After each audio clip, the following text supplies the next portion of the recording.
Friends, मेरा नाम है राज लालवानी और आज का जो हमारा टॉपिक है वो है स्पेक्ट्रा। चलिए आज के टॉपिक को शुरू करते हैं।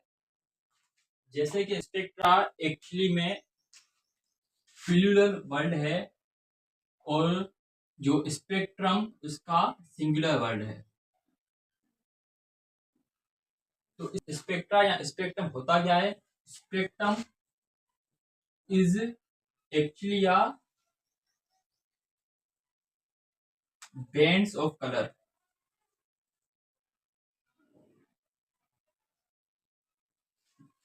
एक बैंड्स ऑफ कलर को हम स्पेक्ट्रा बोलते हैं। जैसे कि लाइट है ना, लाइट के दो टाइप है, एक मोनोक्रोमेटिक लाइट, एक है polychromatic light. Chroma means colour, monochromatic, mono मतलब एक, क्रोमेटिक मतलब कलर, मतलब सिंगल कलर वाला क्या हो गया मोनोक्रोमेटिक। और polychromatic, poly means many, chromatic मतलब कलर, मतलब बहुत कलर। सही है। तो मल्टी कलर या मैनी कलर को क्या बोलते हैं? Polychromatic light. तो स्पेक्ट्रम है ना, इसके दो टाइप है। सबसे पहले है कंटिन्यूस स्पेक्ट्रम और दूसरा है डिसकंटिन्यूस स्पेक्ट्रम। एक्चुअली में कंटिन्यूस या डिसकंटिन्यूस नाम क्यों पड़ा कि जो एनर्जी की सोर्स आ रही है ना, अगर वो एनर्जी की सोर्स कंटिन्यूस है तो उसको बोलते हैं कंटिन्यूस स्पेक्ट्रम। और अगर एनर्जी की सोर्स डिसकंटिन्यूस है, मतलब कंटिन्यूसली एनर्जी उसको सप्लाई नहीं हो रही है, तो तभी जो स्पेक्ट्रा बनता है तो उसको हम बोलते हैं डिसकंटिन्यूस स्पेक्ट्रम। तो चले देखते हैं कि ये कंटिन्यूस या डिसकंटिन्यूस स्पेक्ट्रा बनता कैसे है। तो चलिए सबसे पहले मैं आपको ये बता देता हूँ कि लाइट जो है वो कलर में स्प्रेड आउट होती कैसे है। तो सबसे पहले लाइट है ना, लाइट को हम जब प्रिज्म से गुजारेंगे तो वो बैंड्स ऑफ कलर में टूट जाएगी, स्प्लिट हो जाएगी। तो प्रिज्म से ही क्यों गुजारेंगे? क्योंकि प्रिज्म का काम है लाइट को डेविएट करना, लाइट को स्प्रेड आउट करना। तो प्रिज्म खुद क्या होता है? प्रिज्म खुद क्या है? प्रिज्म क्रिस्टलाइन स्ट्रक्चर है, सॉलिड है, सॉलिड है जो दो साइड से इक्वल है। मतलब मतलब प्रिज्म क्या है? Prism three dimensional crystalline solid है जिसके दो साइड से ना वो इक्वल होते हैं। तो जब हम लाइट को प्रिज्म से पास आउट कराते हैं ना तो बैंड्स ऑफ कलर में स्प्रेड आउट हो जाता है। ठीक है, तो ये है टोटल स्पेक्ट्रा का प्रोसीजर। तो चले देखते हैं कि कंटिन्यूस स्पेक्ट्रा और डिसकंटिन्यूस स्पेक्ट्रा कैसे बनता है। तो चलिए हम पढ़ते हैं आज कंटिन्यूस स्पेक्ट्रा। तो कंटिन्यूस स्पेक्ट्रा क्या होता है? जिसमें सोर्स ऑफ एनर्जी कंटिन्यूस आ रही हो। जैसे कि हमारी सनलाइट, सनलाइट से हमें कंटिन्यूसली एनर्जी की सोर्स मिल रही है, या हमारा heated filament of incident lamp, यहाँ तो कंटिन्यूस एनर्जी की सोर्स सनलाइट होगी, यहाँ heated filament of incident lamp होगी। तो आप जानना चाहते हैं कि इंसिडेंट लैंप हम किससे बोलते हैं? जो पिछले जमाने में नहीं, जो जो येलो कलर के सेवर आते थे, बल्ब आते जिसको हम बल्ब बोलते हैं। तो बल्ब की आप बोलते हैं कितनी ज्यादा हेवी रोशनी होती थी, वो हेवी रोशनी एक्चुअली में इंसिडेंट लैंप है। सही है। तो चले कंटिन्यूस स्पेक्ट्रा बनता कैसे। सबसे पहले जो सोर्स ऑफ लाइट है, लाइक सन, जो हमें कंटिन्यूसली मिलती है, सही है, उसको हम प्रिज्म से पास आउट कराएंगे। मैं प्रिज्म से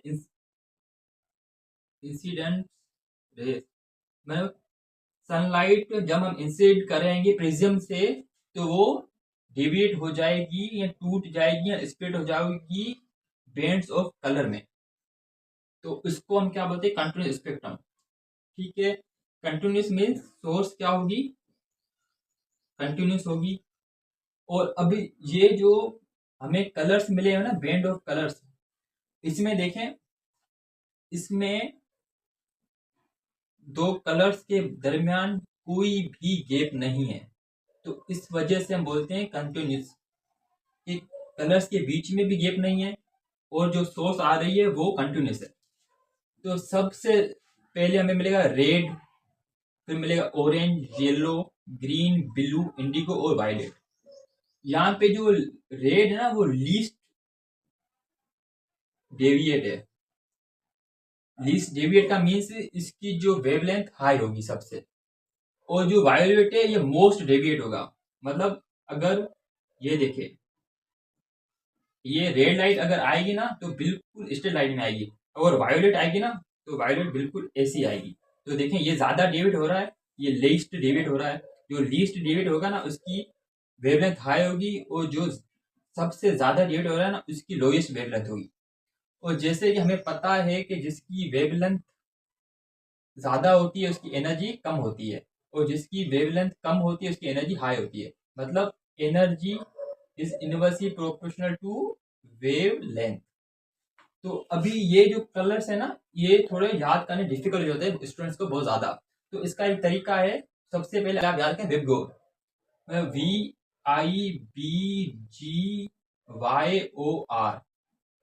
सही है। वी से वायोलेट, आई से इंडिगो, बी से ब्लू, जी से ग्रीन, वाई से येलो, ओ से ऑरेंज और आर से रेड। तो होगी 4000 एंगस्ट्रॉम। और हमारा जो वायोलेट है वो ज्यादा डेविएट है, तो ज्यादा डेविएट है तो इसकी वेवलेंथ कम हो जाएगी। वो कितनी है? 4000 एंगस्ट्रॉम। ये किसकी है? वायोलेट की है। और ये किसकी है? रेड की वेवलेंथ है। चलें अब हम स्टार्ट करते हैं डिसकंटिन्यूअस स्पेक्ट्रम। डिसकंटिन्यूअस स्पेक्ट्रम को ही हम लाइन स्पेक्ट्रम कहते हैं या डायनामिक स्पेक्ट्रम बोलते हैं, क्योंकि यहाँ से जो एनर्जी की सोर्स है ना वो डिसकंटिन्यूअस है। और ये एनर्जी सोर्स मिलती कहाँ से हमें? वो मिलती है डिस्चार्ज ट्यूब से। जो डिस्चार्ज ट्यूब में जो गैस होती है ना वो हमारी एनर्जी की सोर्स होती है डिसकंटिन्यूअस स्पेक्ट्रम में। तो चले डिसकंटिन्यूअस स्पेक्ट्रम कैसे बनता है और इसकी प्रॉपर्टीज क्या है वो हम डिस्कस करते हैं। देखें जो डिस्चार्ज ट्यूब में जो गैस है ना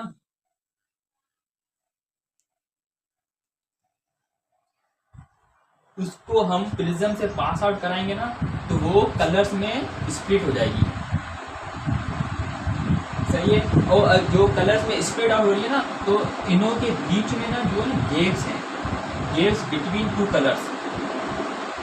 डिसकंटिन्यूअस में गेप्स हैं बिटवीन टू कलर्स और कंटिन्यूअस में no gap between the colours. ये मेन पॉइंट है याद करने की। डिसकंटिन्यूअस में गैप होता है और कंटिन्यूअस में गैप नहीं होता है। चलें, और सोर्स क्या है? सोर्स है डिसकंटिन्यूअस, मतलब लाइट हमें कंटिन्यूअसली नहीं मिल रही है, लाइट हमें वक्फे से मिल रही है, एनर्जी हमें वक्फे से मिल रही है। इसलिए ही नाम कंटिन्यूअस या लाइन स्पेक्ट्रम या एटॉमिक स्पेक्ट्रम, क्योंकि एटम से बन रहा है ना इसलिए एटॉमिक स्पेक्ट्रम। तो डिसकंटिन्यूअस स्पेक्ट्रम ना इसके फर्दर दो टाइप्स हैं। एक में क्या होता है कि जो डिस्चार्ज ट्यूब में जो गैस लिए ना वो हॉट होती है, और दूसरे में जो डिस्चार्ज ट्यूब की गैस ना वो कोल्ड होती है। अभी डिस्चार्ज ट्यूब की जो गैस हॉट है ना उसको हम जब प्रिज्म से पास आउट कराएंगे ना तो हमें जो बैंड ऑफ लाइट मिलेगी ना उसका बैकग्राउंड डार्क होगा तो कलरफुल लाइंस मिलेगी। और जो हमें कोल्ड गैस मिली है ना उसको हम जब प्रिज्म से पास आउट कराएंगे ना तो जो हमें बैंड ऑफ कलर मिलेगा ना तो उसका कलरफुल बैकग्राउंड होगा और डार्क लाइंस। तो स्टूडेंट्स ये ही है टोटल स्पेक्ट्रा के बारे में। आई होप आपके ये सारे डाउट्स क्लियर होंगे कि स्पेक्ट्रा क्या है, ये सारी चीज़ें कैसी होती हैं। तो जैसे कि आपको पता है कि बारिशों में हमें रेनबोज नज़र आते हैं। रेनबोज मीन्स जब देखते हैं ना तो हमें बैंड्स ऑफ कलर नज़र आते हैं स्काई में। तो आपने कभी सोचा है कि हमें बैंड्स ऑफ कलर स्काई में क्यों नज़र आते हैं? क्योंकि वहाँ पर कोई प्रिज्म भी हमें नज़र नहीं आता है। तो पता है क्या होता है कि जब है ना रेनबो तकरीबन बारिशों के बाद ही नज़र आते हैं, मतलब बारिश ख़त्म हो गई हो तब भी हमें रेनबो नज़र आते हैं, क्योंकि जो ड्रॉप्स ऑफ वाटर है ना, जो पानी ऊपर से नीचे आ रहा है ना, वो एज अ प्रिज्म काम करता है। तो पानी जब नीचे आ रहा है ड्रॉप्स की सूरत में, वहाँ से लाइट पास आउट आ रही है, तो लाइट को ड्रॉप एज अ प्रिज्म काम करके स्प्रेड आउट कर देता है कलर्स में। इस वजह से हमें सामने 7 कलर्स नज़र आते हैं जिसको हम बोलते हैं रेनबोज। दिखने में कितने खूबसूरत लगते हैं, तो उसके पीछे की केमिस्ट्री ये है।